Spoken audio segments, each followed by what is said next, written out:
नहीं फ्रेंड्स, आज की अपडेट कुछ इस प्रकार से। आज हम सबसे पहले शुरुआत करेंगे कनाडा से। कनाडा में खालिस्तानी आतंकवादी इंदर सिंह गोसल को गिरफ्तार कर लिया गया है, जिससे एक बार फिर से पता चलता है कि इस तरह से कनाडा में खालिस्तानी आतंकियों का नेटवर्क फैल रहा है।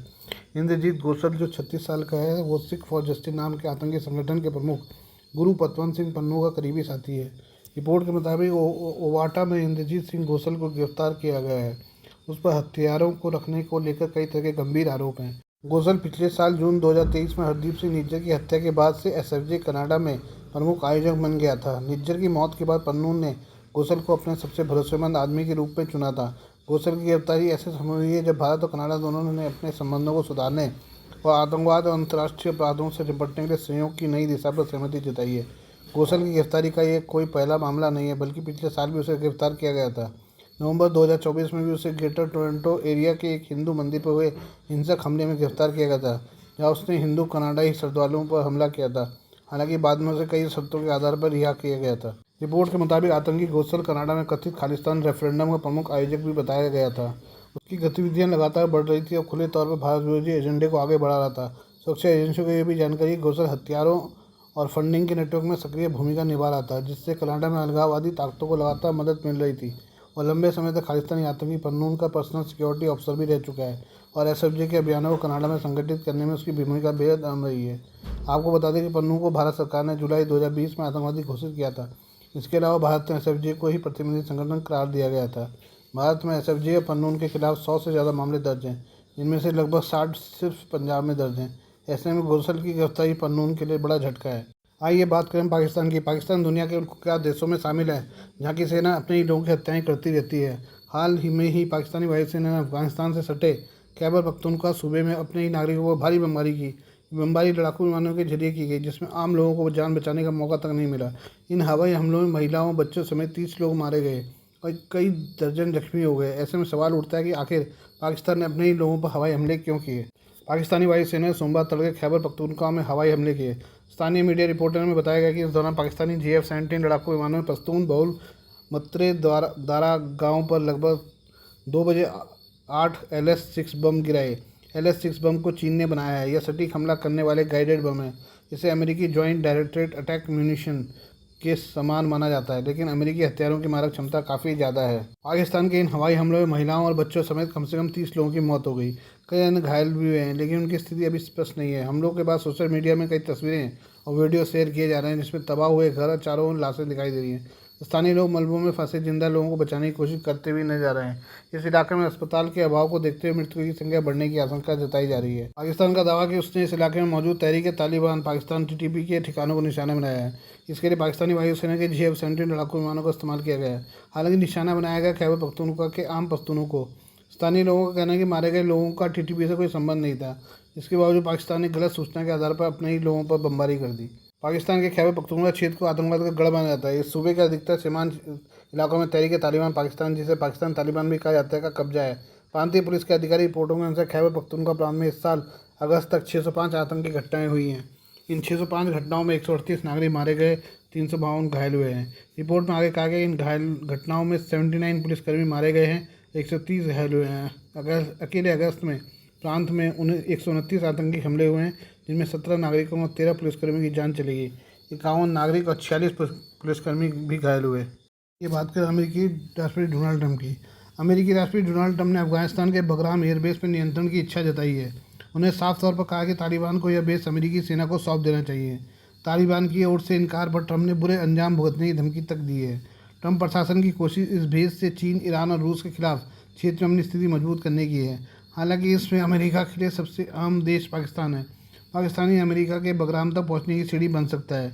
यह पाकिस्तान जानता है और इसका फ़ायदा वो निश्चित उठाएगा। न्यूज़ 18 के सूत्रों ने कहा है कि पाकिस्तान की सेना प्रमुख अमीर असीम मुनीर से डोनाल्ड ट्रंप ने कुछ समय पहले मुलाकात की है और कुछ मौक़ों पर मुनीर की तारीफ करते हुए भी देखे गए। यह दिखाता है कि काबुल मुद्दे पर अमेरिका की ओर से पाक सेना को प्राथमिकता दी जा रही है।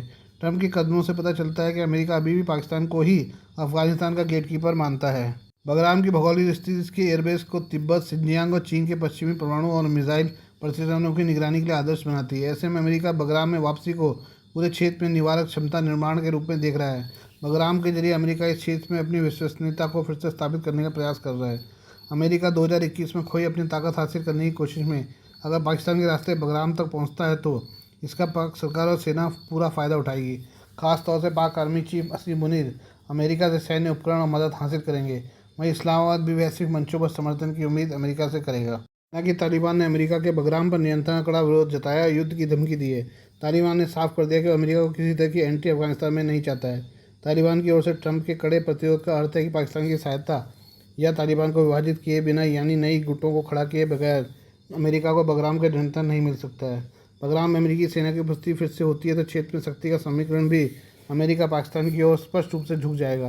साथ ही बगराम के लिए पाकिस्तानी सेना पर अमेरिका की निर्भरता अंतर्राष्ट्रीय स्तर पर इस्लामाबाद को वैधता प्रदान करेगी। इसका फ़ायदा उसे वैश्विक मंचों पर अपना नैरेटिव मजबूत करने के लिए मिलेगा। बात करें चीन की। अमेरिकी राष्ट्रपति डोनाल्ड ट्रंप के H-1B वीज़ा पर शुल्क बढ़ाने के फैसले का चीन फ़ायदा उठाने की तैयारी में है। चीन ने ट्रंप के फैसले के बाद वैश्विक पेशेवरों को अपने यहाँ काम करने का न्योता दिया है। बताया जा रहा है कि चीन अगले महीने से नया एम्प्लॉयमेंट रोजगार वीज़ा लागू करने जा रहा है। पिछले शुक्रवार को ट्रंप प्रशासन ने H-1B वीज़ा पर $1 लाख अमेरिकी डॉलर का शुल्क लगाने की घोषणा की। यह शुल्क नए H-1B आवेदन जमा करने पर एकमुश्त लिया जाएगा। इस फैसले पर चीनी विदेश मंत्रालय के प्रवक्ता गुओ जियाकुन ने कहा है कि चीन अमेरिकी वीज़ा नीति पर कोई टिप्पणी नहीं करेगा। उन्होंने कहा कि वैश्वीकरण के युग में सीमा पार की प्रतिभाएं वैश्विक स्तर पर तकनीकी और आर्थिक प्रगति को बढ़ावा देती हैं। बीजिंग देश में अवसरों का पता लगाने के लिए वैश्विक पेशेवर प्रतिभाओं का स्वागत करता है। गुओ ने कहा कि चीन दुनिया भर के विभिन्न उद्योगों और क्षेत्र की प्रतिभाओं का चीन में आने और रहने मानव समाज की प्रगति में संयुक्त रूप से योगदान करने और अपने करियर में सफलता प्राप्त करने का स्वागत करता है। सभी H-1B वीज़ा धारकों में भारतीयों की हिस्सेदारी लगभग 71% 2.8 लाख से अधिक है। इसके बाद चीनी पेशेवरों की हिस्सेदारी लगभग 11.7% या 46,600 से अधिक है। एक और अमेरिका अपनी वीज़ा व्यवस्था को कड़ा कर रहा है, दूसरी ओर चीन ने पिछले महीने के वीज़ा नामक एक नए वर्क परमिट की घोषणा की है।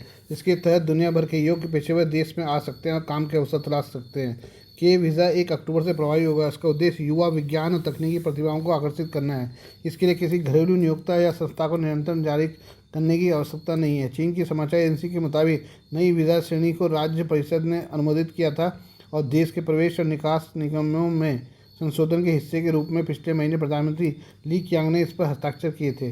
चीन अपने मौजूदा 12 साधारण वीज़ा प्रकारों में के वीज़ा श्रेणी को जोड़ेगा, जो योग्य विज्ञान और प्रौद्योगिकी पेशों के लिए उपलब्ध होगा।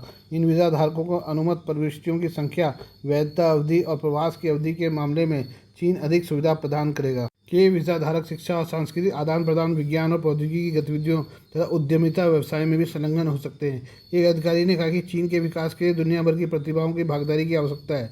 चीन का विकास उनके लिए अवसर भी प्रदान करता है। इसके अलावा चीन ने यात्रा को बढ़ावा देने के लिए 40 से अधिक देशों के पर्यटकों के लिए अल्पकालिक प्रवास हेतु वीज़ा मुक्त प्रवेश की भी घोषणा की है। दुनिया के सबसे साइंस और टेक्नोलॉजी टैलेंट को खींचने की वैश्विक होड़ तेज हो गई है। अमेरिका के राष्ट्रपति डोनाल्ड ट्रंप द्वारा H-1B वीज़ा पर $1 लाख की फीस लागू करने के बीच चीन के बड़े ऐलान के बाद अब ब्रिटेन ने रिसर्चर्स और प्रोफेशनल को लुभाने के लिए बड़ा कदम उठाया है। ब्रिटिश सरकार अपने ग्लोबल टैलेंट वीज़ा पर पूरी तरह वीज़ा फीस माफ़ करने पर विचार कर रही है। प्रधानमंत्री कीर स्टारमर और चांसलर रेचेल रीव्स की निगरानी में चल रही ग्लोबल टैलेंट टास्क फोर्स ने संकेत दिया है कि टॉप यूनिवर्सिटी से पढ़े या प्रतिष्ठित अवार्ड जीतने वाले विशेषज्ञों के लिए यह वीज़ा बिल्कुल मुफ्त किया जा सकता है। पहले से ही यूके ने 54 मिलियन पाउंड का ग्लोबल टैलेंट फंड शुरू किया है, जिसमें रिसर्च और उनकी टीमों को 5 साल तक रिसर्च और रिलोकेशन सपोर्ट दिया जाएगा। इसका मकसद ब्रिटेन को टेक्नोलॉजी और इनोवेशन का ग्लोबल हब बनाना है। इसी बीच चीन ने भी हाल ही में के वीज़ा प्रोग्राम लॉन्च किया है। वीज़ा खासतौर पर शिक्षा, विज्ञान, टेक्नोलॉजी और बिजनेस सेक्टर के युवाओं और इनोवेटर्स को आकर्षित करने के लिए डिज़ाइन किया गया है। विश्लेषकों का मानना है कि चीन इस स्कीम के जरिए अमेरिका और यूरोप से छिटक रहे टैलेंट को अपने यहाँ खींचना चाहता है। ट्रंप सरकार का नया फैसला अमेरिका में काम करना चाहने वाले हज़ारों भारतीय IT प्रोफेशनल्स और इंजीनियर्स के लिए बड़ा झटका माना जा रहा है। पहले से ही अमेरिका का H-1B वीज़ा ग्लोबल टैलेंट का सबसे पॉपुलर रास्ता रहा है, लेकिन अब इसकी ऊंची लागत लोगों को चीन और ब्रिटेन की ओर मोड़ सकती है। में इस कदम को लेकर राजनीति भी गर्मा गई है। Far right party reform UK ने ग्लोबल टैलेंट वीज़ा को गैर जरूरी इमिग्रेशन बढ़ाने वाली योजना बताया है।